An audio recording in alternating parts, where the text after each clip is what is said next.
Hello, हाँ नमस्कार दोस्तों एवं छात्र छात्राओं। आज जीके रविंद्र चौहान चैनल के ऊपर मैं फिर से हाजिर हूँ।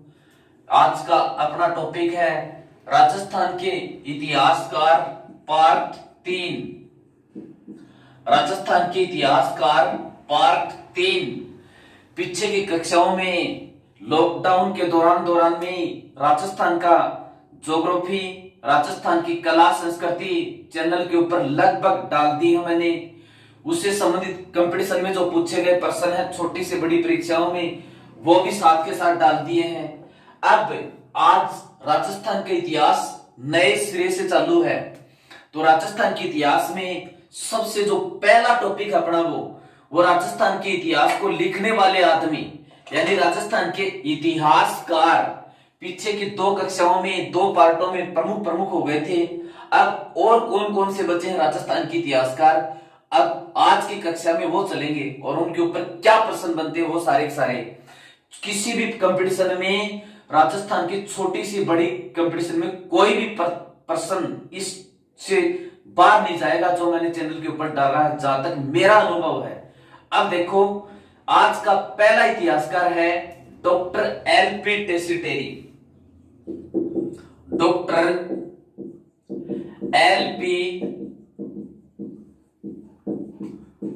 एलपी टेसीटेरी, इसका पूरा नाम है लुइजी पियो टेसीटेरी। लुइजी पियो टेसीटेरी, एलपी टेसीटेरी का पूरा नाम है लुइजी पियो टेसीटेरी। अब देखो इससे संबंधित क्या क्या प्रश्न बनते हैं। पहला क्वेश्चन, इसका जन्म कहां पर हुआ था। इसका जन्म, राजस्थानी भाषा के लिए बहुत ही सराहनीय काम किया इसने। तो इसका जन्म देखते हैं 13 दिसंबर 1887 को। 13 दिसंबर 1887 को इसका जन्म कहां पर हुआ था, उदिने गांव। और जो उदिने गांव है कहां पर, इटली के अंदर है। लुइजी पियो टेसीटेरी 13 दिसंबर 1887 को उदिने गांव, इटली के अंदर इसका जन्म हुआ था। अब इसका दूसरा प्रश्न, राजस्थानी भाषा के ऊपर सराहनीय कार्य करने के कारण से राजस्थान के प्रसिद्ध भाषाविद ग्रियर्सन, जिसको जॉर्ज अब्राहम ग्रियर्सन कहते हैं, जॉर्ज अब्राहम ग्रियर्सन ने इसको राजस्थान आमंत्रित किया और कलकत्ता की जो एशियाटिक सोसाइटी ऑफ सर्वेक्षण, उसका सर्वेक्षण करने के लिए भारत बुलाया। देखो, कलकत्ता है पश्चिम बंगाल के अंदर, ये हुगली नदी के किनारे कलकत्ता, इसके अंदर एक संस्था है एशियाटिक सोसाइटी। तो ग्रियर्सन ने कलकत्ता की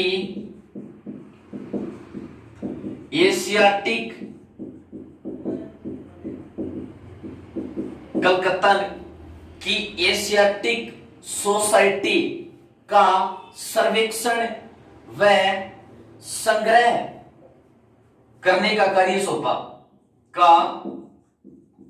सर्वेक्षण व संग्रह कार्य किसको सौंपा, एलपी टेसीटेरी को। जॉर्ज अब्राहम ग्रियर्सन भारत के प्रसिद्ध भाषाविद ने कलकत्ता स्थित एशियाटिक सोसाइटी का सर्वेक्षण व उसका संग्रह करने का कार्य किसको सौंपा, एलपी टेसीटेरी को भारत बुलाकर। ये भारत में सबसे पहले आए थे दिल्ली में 8 अप्रैल 1914 को। छोटी मोटी बातें ये 8 अप्रैल 1914 को दिल्ली, भारत के अंदर सबसे पहले कहां पर आए, दिल्ली में। राजस्थान के अंदर पहले जोधपुर आए, फिर बीकानेर आए। तो राजस्थान में बीकानेर का शासक था गंगा सिंह। अपने राजस्थान में ये बीकानेर रियासत है, गंगानगर, हनुमानगढ़, बीकानेर, चूरू आज के जिले किसी समय यहां पर जो रियासत हुआ करती थी वो रियासत कौन सी थी, बीकानेर रियासत।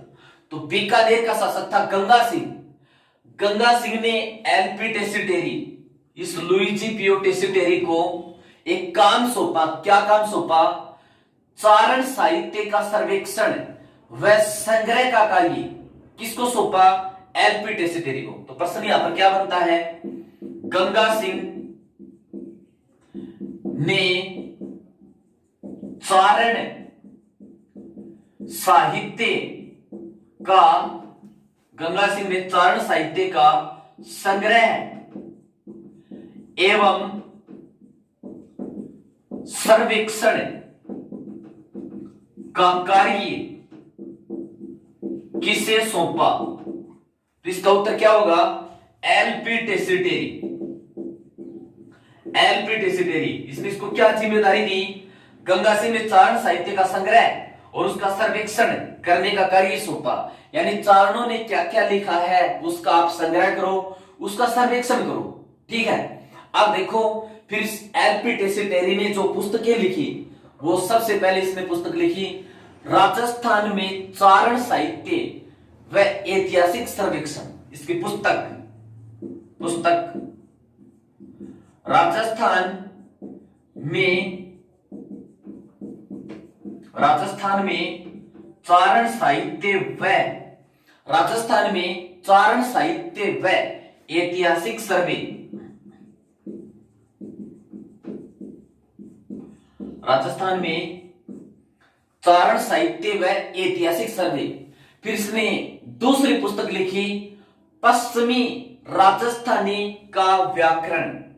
एक पुस्तक, दूसरी पुस्तक पश्चिमी का मतलब जैसे ये पश्चिमी राजस्थान है, ये पश्चिमी राजस्थान, ये पूर्वी राजस्थान, पश्चिमी क्षेत्र के अंदर जो बोली जाती है राजस्थानी, उसका व्याकरण, पश्चिमी राजस्थानी का व्याकरण,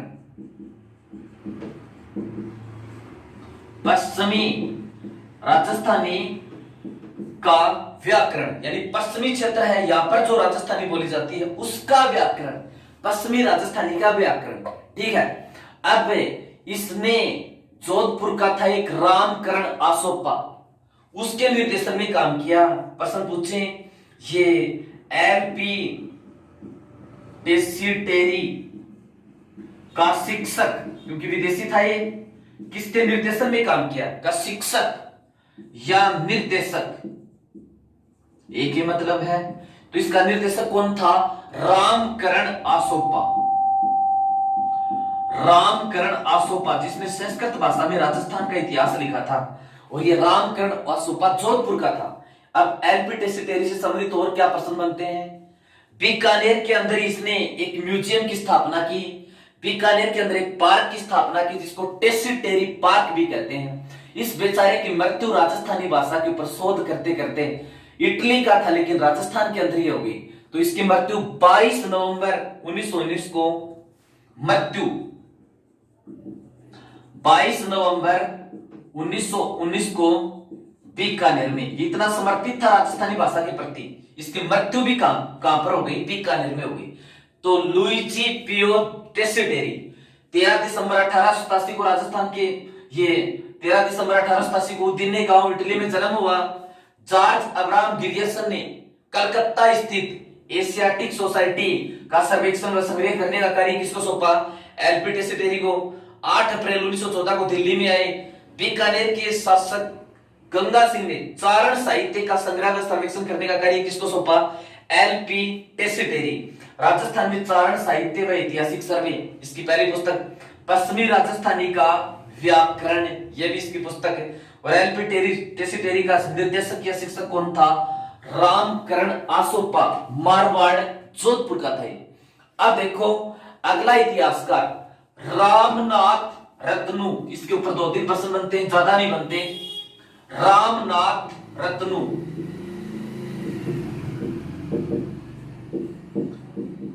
रामनाथ रत्नू, देखो इसके ऊपर क्या प्रश्न बनते हैं। पहला क्वेश्चन, इसका जन्म 1860 में सीकर में हुआ था। जन्म 1860 में, और 1860 में इसका जन्म हुआ कहां पर था? सीकर के अंदर हुआ था। रामनाथ रत्नू 1860 में इसका जन्म कहां पर? सीकर में। इसकी पुस्तक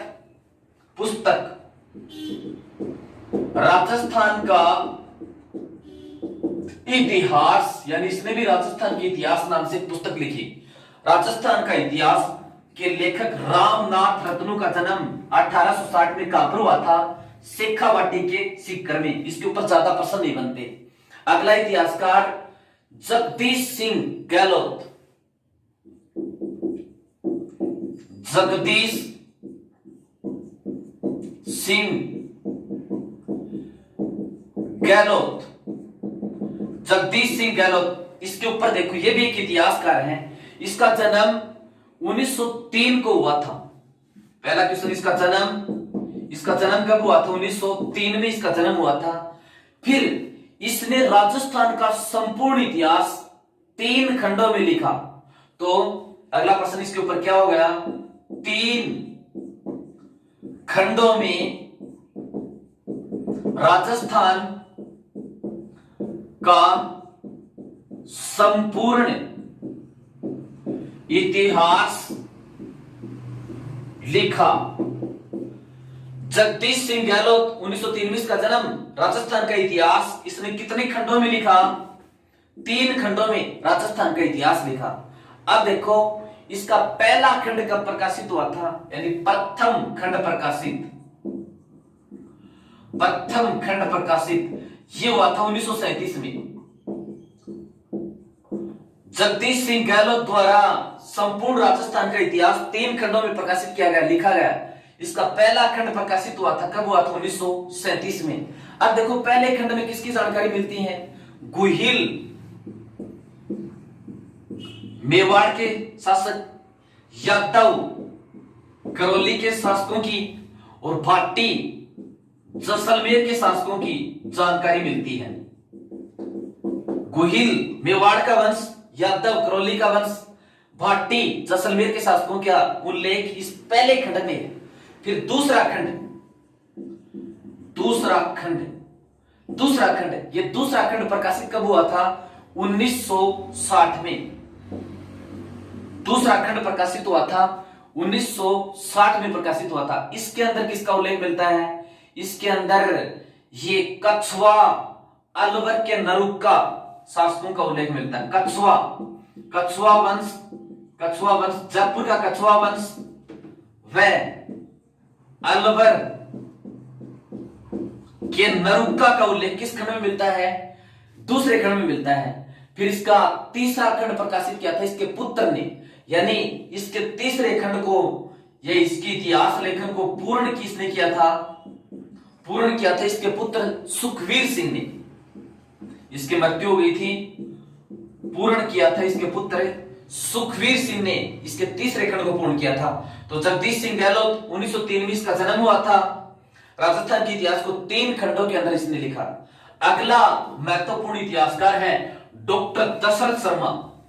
अगला महत्वपूर्ण इतिहासकार डॉक्टर दशरथ शर्मा।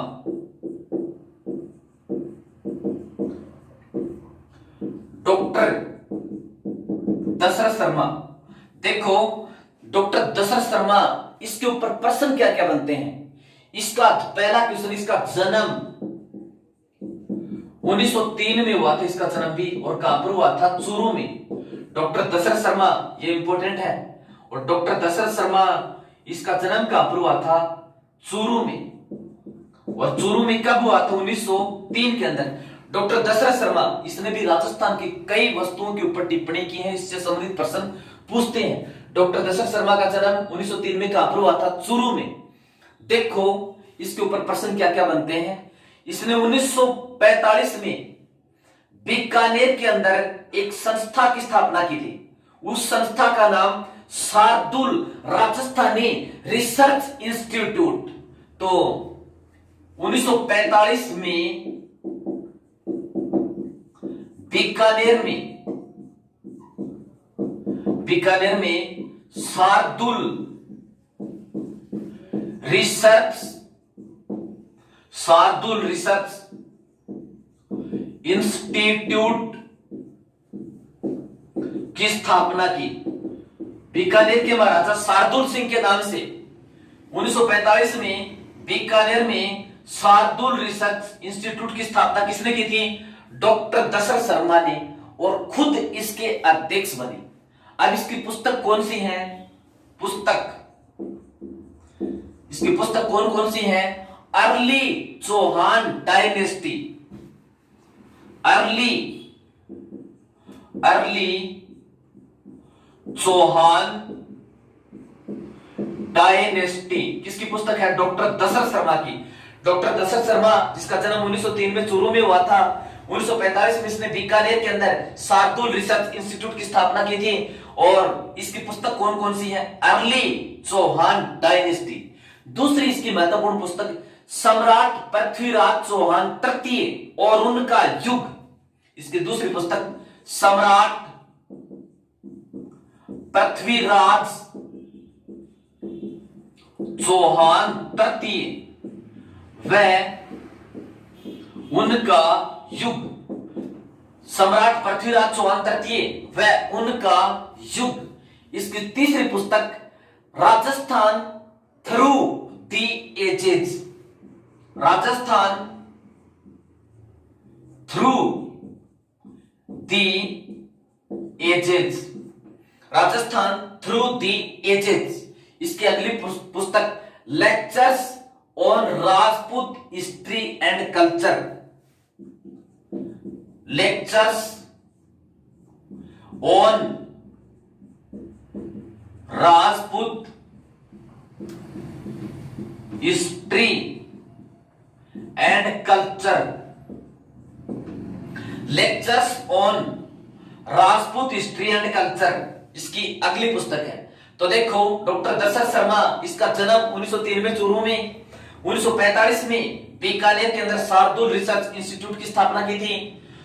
इसकी पुस्तक अर्ली चौहान डायनेस्टी, सम्राट पृथ्वीराज चौहान तृतीय व उनका युग, Rajasthan through the ages, lectures on Rajput history and culture, lectures on Rajput history and culture किसकी पुस्तक थी? डॉक्टर दशरथ शर्मा की।